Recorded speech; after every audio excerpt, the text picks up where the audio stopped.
Good day mga kamister. Tayo ay naandiniho sa Casa Anton, Lucena. Kami ho ay nag-inquire din. Isinama kami ng aking hipag dahil malapit na magdibo ang kanyang anak sa December 28. Ayan po, nakikita ninyo yung mga view.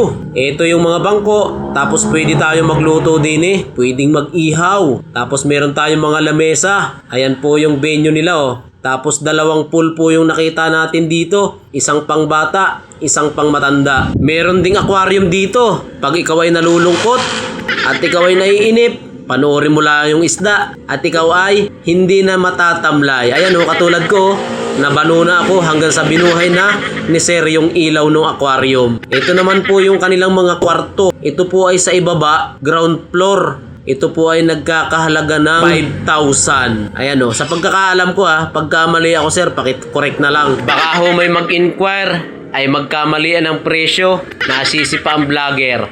Aray ko. Ito naman ho yung view nila pag tayo ay nasa second floor. Ayan po, nakikita natin yung pool. Ayos at napakalamig ng tubig. Ito naman yung kwarto nila sa second floor. Ang alam kong presyo nito, 3,000. Ayan, maraming salamat po. Thank you for watching.